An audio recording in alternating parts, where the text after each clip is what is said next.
Hey, welcome. Let's talk about something that really every single one of us deals with, that gap between the life we dream of and the one we're actually living. And I want you to be honest with yourself for a second. Just take a look around. Your job, your day to day.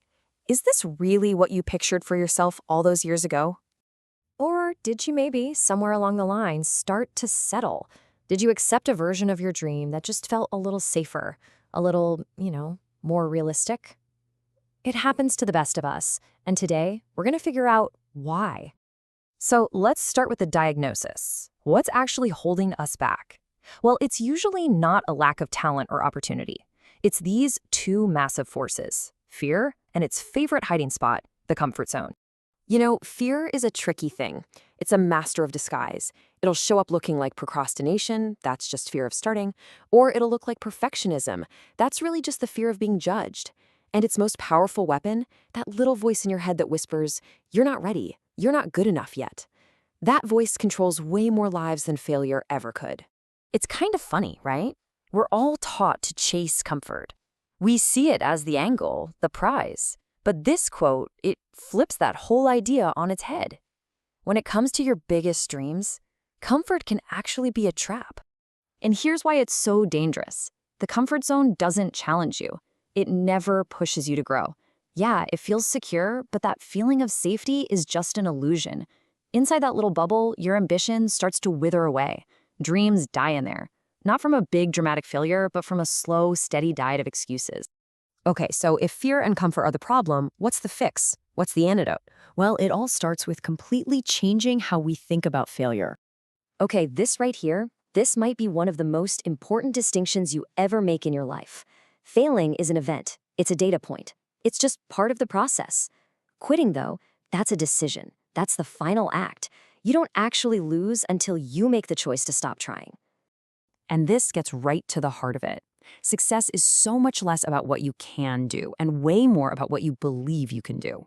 I promise you, every single successful person you look up to was at one point just as scared and uncertain as you are. The only difference? They kept that little flicker of belief alive and they took action anyway. All right, let's move on to the cure. And I'll warn you, this is going to sound a little backward at first. The cure actually involves embracing the very things we spend our entire lives trying to avoid: pain and struggle. Just think about it like a workout. When your muscles are sore the next day, it's not a sign you're weak, right? It's proof that you're getting stronger. Well, emotional and mental pain, they work the exact same way. That feeling is just your old limits starting to break. It's not your enemy. And what about struggle? We usually see it as a bad sign, like we've taken a wrong turn. But the truth is, the struggle is the training ground. It's the universe getting you ready, building the skills and the toughness you're going to need for the success that's just around the corner. And listen, this is so important, because this is the part of the journey nobody ever posts on Instagram, right? The late nights, the confusion, the days where quitting feels like the only logical thing to do. The truth is, those moments aren't a detour from the path. They are the path. That's where real strength is forged. Okay, so we've got our mindset right. Now it's time for the prescription, the actual practical step that changes everything, and it flips a belief we all have completely upside down. We do this all the time. We wait to feel inspired. We wait for motivation to strike. We wait to feel ready. But that's a total trap. Motivation isn't some spark that starts the engine. It's the heat that comes after you've already got the engine running. Action comes first. You have to move. So here's the game plan, plain and simple. Step 1, start before you feel ready, because you'll never feel 100% ready. Step 2, start even if you're scared. Fear is going to be there for a while, so just bring it along for the ride. And step 3, start even if no one supports you. You might be the only one who sees the vision at first, so start alone if you have to. The time is now. So if motivation isn't the real secret, then what is? What's the foundation that holds all this together when the fear and the doubt start creeping back in? Well, it comes down to one person and one single quality. Look, you don't need the crowd's approval. You don't need your family or your friends to get it. You don't even need a mentor to cheer you on. To make this work, you only need one person to believe in you. Just one. That's it. That's the whole secret. This is the source of all your power. When you truly, deeply believe in your own ability to figure things out, to keep going and to win, then what other people think becomes a nice little bonus, not something you desperately need. And this right here is the engine that your belief drives.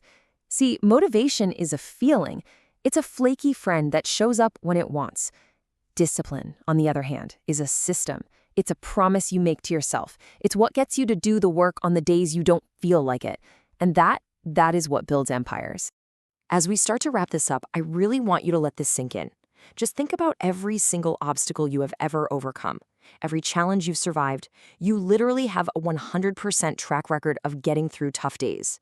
That whole journey, it wasn't for nothing. It wasn't just to get you to this exact point so you could stop. So in the end, it all comes down to this moment, right now, not yesterday, not tomorrow. Your excuses don't own you. Your fear doesn't get to decide what happens next. The choice you make today, right now, that's the only one that truly matters. So the question is simple. What are you going to do?